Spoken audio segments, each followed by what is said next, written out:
നടത്തങ്ങളെക്കുറിച്ച് സാദുൽ മആദിൽ അദ്ദേഹം 10 തരത്തിലുള്ള നടത്തങ്ങളെ സംബന്ധിച്ച് പറഞ്ഞിട്ടുണ്ട്. 10 തരത്തിലുള്ള നടത്തങ്ങൾ, അതൊന്നും ഇപ്പോൾ ഞാൻ പറയുന്നില്ല. ഒന്ന് തമാവുച്ച്, മെല്ലെ കുഴഞ്ഞടക്കുക. പിന്നെ ഹൗജ എന്ന് പറഞ്ഞാൽ ധൃതി പിടിച്ചു ഓടുക. ഹവൻ എന്ന് എംഷൂന അലൽ അർളി ഹൗന, മൃദുലമായ നടത്തം. 4 സഅയ് എന്ന് പറഞ്ഞാൽ ഒരൽപ്പം സ്പീഡിൽ നടക്കലാണ്. അത് കഴിഞ്ഞാൽ റംല് സഈനേക്കാളും സ്പീഡാണ്. റംല് ചെയ്യാന്ന് പറയും. സഫാ മർവക്കിടയിൽ നടക്കുമ്പോഴേ നമ്മൾ ആ പച്ച ലൈറ്റ് വരുന്നിടത്ത് സ്പീഡിൽ നടക്കൂലേ, അതിന് റംല് എന്നാ പറയാ. റംല് നടത്തമാണത്. റസൂലുള്ളാഹി സ്വല്ലല്ലാഹു അലൈഹി വസല്ലം തങ്ങൾ ഖബബ് എന്ന് പറയും. ഖബ്ബ ഫീ തവാഫിഹി 3 വമശാ 4. തവാഫ് ചെയ്യുമ്പോൾ 7 റൗണ്ട് പോകണം. ആ 7 റൗണ്ട് ചെയ്യുമ്പോൾ ആദ്യത്തെ 3 റൗണ്ട് ധൃതിയിലാണ് നടക്കേണ്ടത്. ഒരു ചെറിയ ധൃതിയിൽ നടക്കണം. ഓടല്ല എന്നാൽ വെറുതെയുള്ള നടത്തവുമല്ല, ഒരു ധൃതിയിലുള്ള നടത്തം. പിന്നെ 4 നോർമൽ നടത്തമാണ് നടക്കേണ്ടത്. പുരുഷന്മാർക്ക് പ്രത്യേക സുന്നത്താണത്. തവാഫ് ചെയ്യുമ്പോൾ സഅയ് ചെയ്യുമ്പോൾ അതും പുരുഷന്മാർ, പെണ്ണുങ്ങൾ ഓടരുത്. പച്ച ലൈറ്റുള്ള സ്ഥലം ഹാജർ ബീവി ഓടിയ സ്ഥലം എന്ന് പറയും. അതായത് സഫാ കുന്നിന്റെ താഴ്വരയാണത്. ആ താഴ്വര ചെന്ന് തുടങ്ങുന്ന ഭാഗമാണ് പച്ച ലൈറ്റ് ആരംഭിക്കുന്നത്. ഉംറക്ക് പോയവർക്ക് ഞാൻ ഈ പറയുന്ന പച്ച ലൈറ്റ് മനസ്സിലാവും. തവാഫ് സഅയ് ചെയ്യുന്ന ഹാളിൽ കാണുന്ന പച്ച ലൈറ്റ്, അത് തുടങ്ങുന്നത് സഫാ കുന്നിങ്ങനെ അവസാനിച്ചിരുന്ന സ്ഥലം. ഇപ്പൊ അതൊക്കെ ബ്രേക്ക് ചെയ്ത് നിരപ്പാക്കിയിട്ടുണ്ട്. അതുകൊണ്ട് നമുക്കറിയില്ല. നബി തങ്ങൾ സ്വല്ലല്ലാഹു അലൈഹി വസല്ലം തങ്ങൾ സഫാ താഴ്വരയിലെത്തിയാൽ ധൃതി പിടിച്ച് നടന്നിരുന്നു. ആ സ്ഥലമാണ് ഇപ്പൊ ഈ പച്ചലൈറ്റ് ഉള്ളത്. മർവയുടെ താഴ്വര അവസാനിക്കുന്നിടത്ത് നിർത്തിയിരുന്നു ആ സ്പീഡ് നടത്തം. അവിടെയാണ് ഈ പച്ചലൈറ്റ് അവസാനിക്കുന്നത് ഇപ്പോ. അതുകൊണ്ട് അത് പുരുഷന്മാർ, പെണ്ണുങ്ങൾ ഓടരുത്. ഉംറക്ക് പോകുമ്പോഴേ കൂടുതൽ ആണുങ്ങൾ ഓടുമ്പോൾ പെണ്ണുങ്ങൾ ഓടും. പെണ്ണുങ്ങൾക്ക് ഓടാൻ പാടില്ല. അവർ നോർമൽ നടത്തമേ അവിടെ നടക്കാൻ പാടുള്ളൂ. സഅയിലും തവാഫിലും ഒക്കെ അങ്ങനെയാണ്. പുരുഷന്മാർക്കത് സുന്നത്താണ്. അതിനാണ് ഖബബ് എന്ന് പറയാം, അല്ലെങ്കിൽ അതിന് റംല് എന്ന് പറയും. റസൂലുള്ളാഹി തങ്ങൾ ധൃതി പിടിച്ച് നടന്നു. അത് കഴിഞ്ഞിട്ടൊരു നടത്തമുണ്ട് നസ്ലാൻ. നസ്ലാൻ എന്ന് പറഞ്ഞാൽ ശരിക്കും നമ്മൾ ഡോക്ടർമാരൊക്കെ നടക്കാൻ വേണ്ടി പറയില്ലേ, നിങ്ങൾ ഒരു എക്സസൈസ് പോലെ നടക്കുക.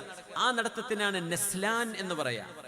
റസൂലുള്ളാഹി തങ്ങൾ ഹജ്ജ് ചെയ്യുമ്പോൾ അറഫയിൽ നിന്ന് മുസ്ദലിഫയിലേക്കും മുസ്ദലിഫയിൽ നിന്ന് മിനയിലേക്കും ഒക്കെ നടന്നപ്പോ സ്വഹാബിമാര് നബിയോട് പരാതി പറഞ്ഞു. شكوا إلى رسول الله صلى الله عليه وسلم من المشي في حجة الوداع. ഹബീബായ നബി തങ്ങളുടെ യാത്ര ചോദിച്ച ഹജ്ജ്, വിടവാങ്ങൽ ഹജ്ജ്, ഒരു ഹജ്ജേ തങ്ങൾ ചെയ്തിട്ടുള്ളൂ സ്വല്ലല്ലാഹു അലൈഹി വസല്ലം. അത് അവസാനത്തേതും ആദ്യത്തേതുമായിരുന്നു. ആ ഹജ്ജിലെ സ്വഹാബികൾ നബി തങ്ങളോട് പറഞ്ഞു, നബിയേ ഞങ്ങൾ നടന്ന് കുഴങ്ങി നബിയെ, തളർന്നു പോയി നബിയെ, എത്ര നടത്തായി നടക്കണത് എന്ന് പറഞ്ഞപ്പോ ഹബീബായ നബി തങ്ങൾ അവരോട് പറഞ്ഞു, ഇസ്തഈനു ബിൻ നസ്ലാൻ. നസ്ലാൻ കൊണ്ട് നിങ്ങൾക്ക് ഉപകാരം കിട്ടുമല്ലോ. നസ്ലാൻ എന്ന് പറഞ്ഞാൽ ഒരു ധൃതിയിലുള്ള നടത്തമാണ്. എക്സസൈസ് ഒക്കെ ചെയ്യുമ്പോൾ നടക്കുന്ന പോലെയുള്ളൊരു നടത്തം. അങ്ങനെ നടക്കുമ്പോൾ കുറേ ദൂരം പെട്ടെന്ന് നടന്നു കിട്ടും, അല്ലേ? നമ്മളിപ്പോൾ ഒരു ആപ്പിൾ വാച്ചോ അല്ലെങ്കിൽ ഏതെങ്കിലും സ്മാർട്ട് വാച്ചുകളോ കയ്യിൽ കെട്ടിയിട്ട് നടക്കുകയാണെങ്കിൽ പഠിച്ചോ ഇത്ര പെട്ടെന്ന് 4 കിലോമീറ്ററൊക്കെ ഞാൻ നടന്നോ എന്നായിരിക്കും നമ്മൾ കാണുക. കാരണം ആ സ്പീഡിൽ നടക്കുമ്പോൾ അറിയൂല. അപ്പൊ തങ്ങൾ പറഞ്ഞു, മുസ്ദലിഫയിൽ നിന്നും മിനയിലും അറഫയ്ക്കൊക്കെ നടക്കുമ്പോഴേ ആ ധൃതിയുള്ള നടത്തം നടന്നാൽ നിങ്ങൾക്ക് ക്ഷീണമറിയില്ല എന്ന് റസൂലുള്ളാഹി തങ്ങൾ എന്ന് റസൂലുള്ളാഹി സ്വല്ലല്ലാഹു അലൈഹി വസല്ലം. 7ാമത്തെ ഒരു നടത്തമുണ്ട്, അതിനാണ് ഖൗസല എന്ന് പറയാ. ഖൗസല എന്ന് പറഞ്ഞാൽ ഈ ആണും പെണ്ണും അല്ലാത്ത ഒരു അവസ്ഥയിൽ നടക്കുന്ന നടത്തമുണ്ടല്ലോ, കണ്ട പെണ്ണാന്ന് തോന്നും, പെണ്ണിന്റെ നടത്തുന്നവരാണാണ്. നപുംസകളായ ആളുകൾ നടക്കുന്ന നടത്തം എന്നാണ് ആ വാക്കിന്റെ അർത്ഥം. അങ്ങനെയൊക്കെ പറയുമ്പോൾ വലിയ ഒച്ചപ്പാടുണ്ടാവുന്ന കാലമാണ്. ഖൗസല എന്ന് പറയാം. ഒരു പുരുഷനും വെറുതെ ഒരു പെണ്ണ് നടക്കണ പോലെ നടക്കാൻ പാടില്ല. ഒരു പെണ്ണിനെ പോലെ ഊരയൊക്കെ ഒന്ന് കുഴഞ്ഞിട്ടും ഒന്ന് ചെരിഞ്ഞിട്ടും ആ നടത്തം പുരുഷന്മാര് നടക്കരുത്. അള്ളാഹ് അങ്ങനെ പടച്ചു തന്നെ അങ്ങനെയാണെങ്കിൽ അവർക്ക് അള്ളാഹ് പുറത്തു കൊടുക്കും. അല്ലാത്തവർ പെണ്ണിന്റെ നടത്തം നടത്തരുത്. നമ്മൾ പെൺകുട്ടികളും ആൺകുട്ടികളും ഒക്കെ ഈ നാടകങ്ങളും പല കലാപരിപാടികളും ഒക്കെ സ്കൂളിലും മദ്രസയിലൊക്കെ നടക്കുന്നുണ്ട്. പല കലാപരിപാടികളും നടത്തും.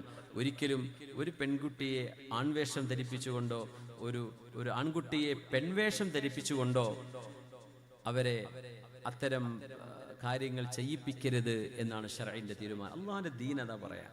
എന്തേന്നറിയോ, ആണായും പെണ്ണ് പെണ്ണായും തന്നെ അള്ളാഹു നിശ്ചയിച്ച ആണിനും പെണ്ണിനും കൊടുത്ത ചില ക്യാരക്ടറിസ്റ്റിക്സ് അത് അങ്ങനെ തന്നെ കേടുവരാതെ സൂക്ഷിക്കപ്പെടണം. അതൊക്കെ പലർക്കും പല ന്യായങ്ങളും പറയാനുണ്ടാവും. ഇവിടെ അതിനിപ്പോൾ എന്താ കുഴപ്പം, കലയല്ലേ, എന്തായിക്കോട്ടെ. ഞാൻ ശർആണ് പറഞ്ഞിരുന്നത്, ദീനാണ് പറഞ്ഞിരുന്നത്, നമുക്കത് പാടില്ല എന്നാണ്. ആൺകുട്ടികൾ പെൺകുട്ടികളെ പോലെയോ പെൺകുട്ടികൾ ആൺകുട്ടികളെ പോലെയോ വേഷം ധരിക്കുകയോ മുടി വളർത്തുകയോ നടക്കുകയോ നടത്തത്തിൽ പോലും ആണ് പെണ്ണിന്റെയോ പെണ്ണാണിന്റെയോ നടത്തം പോലും അനുകരിക്കുന്നത് ഹറാമാണ്. അത്രയും ഗൗരവത്തിലാണ് ശറഅ് പറയുന്നത്. അതുകൊണ്ട് നമ്മളൊക്കെ ഇത്തരം വിഷയങ്ങൾ പാലിക്കുക. ഇതൊന്നും ഇന്ന് പറയാനോ പറഞ്ഞത് കേൾക്കാനോ ആൾക്കാരുണ്ടാവും. ഇത് പറഞ്ഞാൽ പിന്നെ വലിയ വിവാദം വലിയ വിഷയങ്ങളൊക്കെയാണ്. അതൊന്നും ഇവിടെ വിഷയമുള്ള കാര്യമില്ല. നമ്മൾ ശരിയാച്ച പറയുന്നത്, അത് കേൾക്കേണ്ടവർ മാത്രം കേട്ടാൽ മതി. അൽ ഖഹ്ഖറ അതൊരു നടത്തമാണ്. ഖഹ്ഖറ എന്ന് പറഞ്ഞാൽ ബാക്കോട്ട് റിവേഴ്സ് നടക്കുക എന്നാണ്. ബാക്കോട്ട് നടക്കുക അത് അത്ര പുണ്യമില്ലാത്തൊരു നടത്തമാണ്. തിരിഞ്ഞിട്ട് നടക്കുക വേണ്ടത്. റജഅ അൽ ഖഹ്ഖറ എന്ന് പറയും.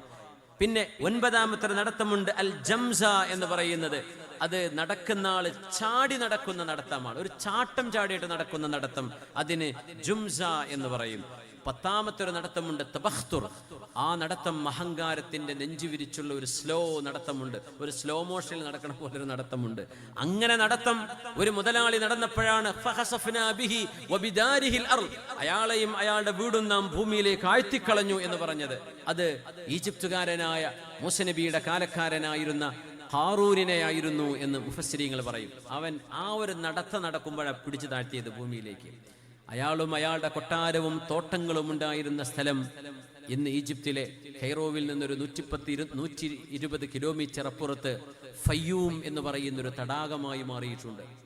അവിടെ ഭൂമി കുഴിഞ്ഞു പോയതാണ്. ഇയാളുടെ വാസസ്ഥലം അവിടെയായിരുന്നു ഖാറൂനിൻ്റെത്. അയാളുടെ കൊട്ടാരം അവിടെയായിരുന്നു അത്രേ.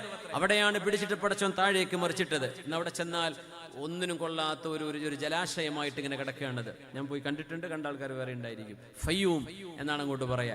ഫഖസഫ്നാ ബിഹി വബിദാരിഹിൽ അർള്, അവനെയും അവന്റെ വീടും ഭൂമിയിലേക്ക് നാം താഴ്ത്തിയതാണ്. കാരണം അവൻ അഹങ്കാരത്തിൽ നടന്നതാണ്. ആ നടത്തത്തിനാണ് തബഖ്തുർ എന്ന് അറബിയിൽ പറയാം. ഇങ്ങനെ നടത്തങ്ങൾ പലവിധമാണ്. ഓരോന്നും